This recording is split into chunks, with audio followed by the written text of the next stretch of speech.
ओम शांति। 14 दिसंबर 1985 की अव्यक्त मुरली। हेडिंग है मधुबन निवासियों के साथ अव्यक्त बाप दादा की मुलाकात। आज विश्व रचयिता बाप अपने मास्टर रचयिता बच्चों को देख रहे हैं। मास्टर रचयिता अपने रचतापन की स्मृति में कहां तक स्थित रहते हैं। आप सभी रचयिता की विशेषता पहली रचना यह देह है। इस देह रूपी रचना के रचयिता कहां तक बने हैं। देह रूपी रचना कभी अपनी तरफ रचयिता को आकर्षित कर रचनापन विस्मृत तो नहीं कर देती है। मालिक बन इस रचना को सेवा में लगाते रहते। जब चाहें जो चाहें मालिक बन करा सकते हैं। पहले पहले इस देह के मालिकपन का अभ्यास ही प्रकृति का मालिक व विश्व का मालिक बना सकता है। अगर देह के मालिकपन में संपूर्ण सफलता नहीं तो विश्व के मालिकपन में भी संपन्न नहीं बन सकते हैं।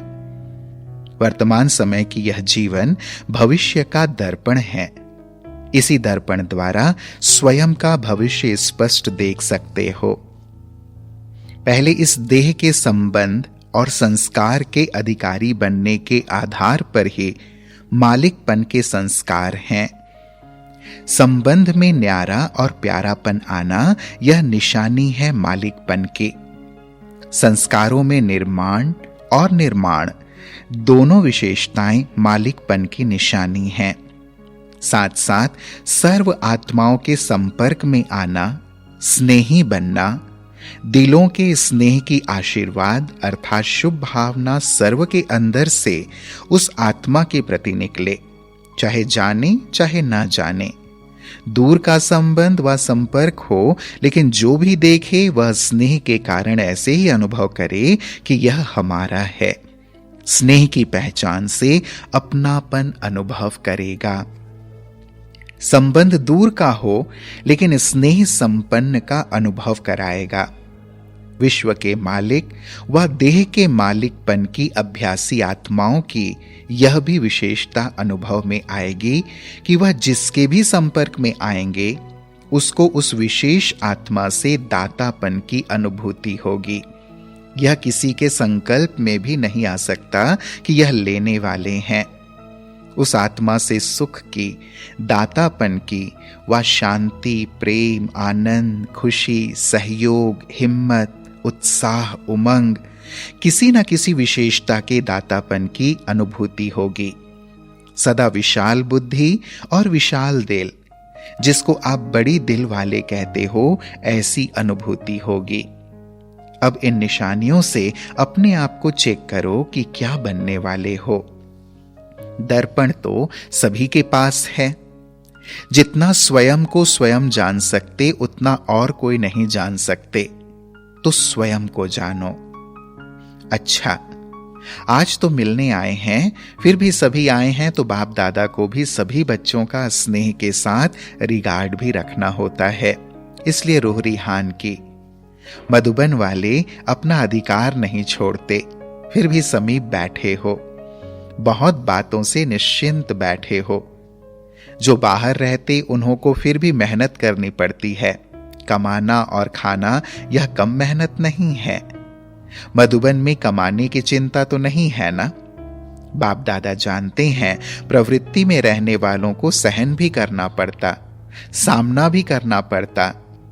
हंस बगलों के बीच में रह अपनी उन्नति करते आगे बढ़ रहे हैं। लेकिन आप लोग कई बातों से स्वतः ही न्यारे हो। आराम से रहते हो, आराम से खाते हो और आराम करते हो। बाहर दफ्तर में जाने वाले दिन में आराम करते हैं क्या? यहां तो शरीर का भी आराम तो बुद्धि का भी आराम। तो मधुबन निवासियों की स्थिति सभी से नंबर 1 हो गई ना। क्योंकि एक ही काम है। स्टडी करो तो भी बाप करा रहा है, सेवा करते हो तो भी यज्ञ सेवा है। बेहद बाप का बेहद का घर है। एक ही बात, एक ही लात है, दूसरा कुछ है नहीं। मेरा सेंटर यह भी नहीं है, सिर्फ मेरी चार्ज यह नहीं होना चाहिए। मधुबन निवासियों को कई बातों में सहज पुरुषार्थ और सहज प्राप्ति है। अच्छा, सभी मधुबन वालों ने गोल्डन जुबली का भी प्रोग्राम बनाया है ना? फंक्शन का नहीं, उसके तो फोल्डर्स आदि छपे हैं। वह हुआ विश्व सेवा के प्रति। स्वयं के प्रति क्या प्लान बनाया है? स्वयं के स्टेज पर क्या पार्ट बजाएंगे? उस स्टेज के तो स्पीकर्स प्रोग्राम भी बना लेते हो। स्व के स्टेज का क्या प्रोग्राम बनाया है? चैरिटी बिगिंस एट होम तो मधुबन निवासी है ना? कोई भी फंक्शन होता है तो क्या करते हो? बच्चों ने कहा दीप जलाते हैं। तो गोल्डन जुबली का दीप कौन जगाएगा? हर बात आरंभ कौन करेगा? मधुबन निवासियों में हिम्मत है, उमंग भी है, वायुमंडल भी है, सब मदद है। जहां सर्व सहयोग है वहां सब सहज है। सिर्फ एक बात करनी पड़ेगी। वह कौन सी? बाप दादा सभी बच्चों से यही श्रेष्ठ आशा रखते हैं कि हर एक बाप समान बने। संतुष्ट रहना और संतुष्ट करना यही विशेषता है। पहली मुख्य बात है स्वयं से, अर्थात अपने पुरुषार्थ से, अपने स्वभाव संस्कार से बाप को सामने रखते हुए संतुष्ट हैं, यह चेक करना है। हां, मैं संतुष्ट हूं, यथाशक्ति वाला वह अलग बात है, लेकिन वास्तविक स्वरूप के हिसाब से स्वयं से संतुष्ट होना और फिर दूसरों को संतुष्ट करना, यह संतुष्टता की महानता है। दूसरे भी महसूस करें कि यह यथार्थ रूप में संतुष्ट आत्मा है। संतुष्टता में सब कुछ आ जाता है, ना डिस्टर्ब हो ना डिस्टर्ब करें, इसको कहते हैं संतुष्टता। डिस्टर्ब करने वाले बहुत होंगे, लेकिन स्वयं डिस्टर्ब ना हों। आग की सेक से स्वयं को स्वयं किनारा कर सेफ रखें। दूसरे को नहीं देखें, अपने को देखें। मुझे क्या करना है? मुझे निमित्त बन औरों को शुभ भावना, शुभ कामना का सहयोग देना है। यह है विशेष धारणा। इसमें सब कुछ आ जाएगा।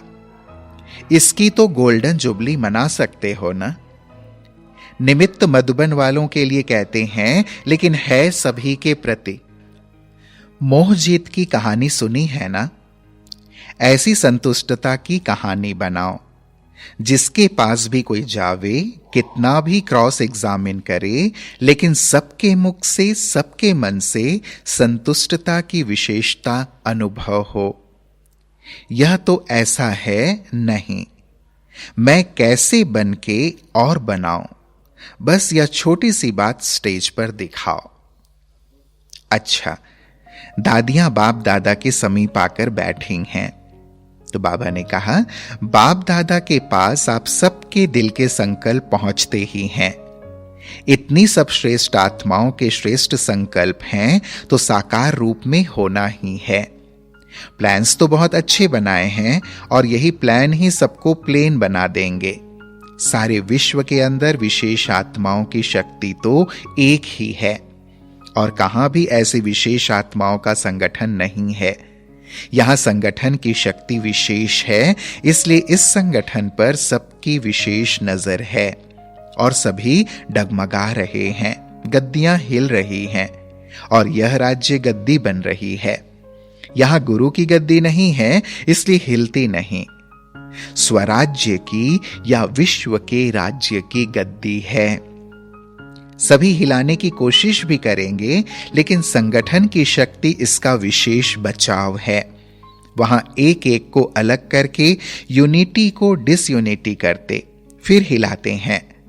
यहां संगठन की शक्ति के कारण हिला नहीं सकते, तो इस संगठन की शक्ति की विशेषता को सदा और आगे बढ़ाते चलो। यह संगठन ही किला है, इसलिए वार नहीं कर सकते। विजय तो हुई पड़ी है, सिर्फ रिपीट करना है। जो रिपीट करने में होशियार बनते, वही विजयी बन स्टेज पर प्रसिद्ध हो जाते। संगठन की शक्ति ही विजय का विशेष आधार स्वरूप है। इस संगठन ने ही सेवा की वृद्धि में सफलता को प्राप्त कराया है। पालना का रिटर्न दादियों ने अच्छा दिया है। संगठन की शक्ति का आधार क्या है? सिर्फ यह पाठ पक्का हो जाए कि रिगार्ड देना ही रिगार्ड लेना है। देना लेना है, लेना लेना नहीं है। लेना अर्थात गंवाना, देना अर्थात लेना। कोई दे तो देवें, यह कोई बिजनेस नहीं, यह तो दाता बनने की बात है। दाता लेकर फिर नहीं देता, वह तो देता ही जाता। इसलिए संगठन की सफलता है। लेकिन अभी कंगन तैयार हुआ है, माला नहीं तैयार हुई है। आने वाले समय के लिए फिर प्यारे बाप दादा ने इशारा दिया। वृद्धि ना हो तो राज्य किस पर करेंगे? अभी तो वृद्धि की लिस्ट में कमी है। 9 लाख ही तैयार नहीं हुए हैं। किसी भी विधि से मिलेंगे तो सही ना। विधि चेंज होती रहती है। जो साकार में मिले और अव्यक्त में मिल रहे हैं। विधि चेंज हुई ना, आगे भी विधि चेंज होती रहेगी। वृद्धि प्रमाण मिलने की विधि भी चेंज होती रहेगी। अच्छा, फिर इस मुरली में एक प्रश्न है, रूहानियत में कमी आने का कारण क्या है? उत्तर है, स्वयं को व जिनकी सेवा करते हो उन्हें अमानत नहीं समझते। अमानत समझने से अनासक्त रहेंगे और अनासक्त बनने से ही रूहानियत आएगी। अच्छा, ओम शांति।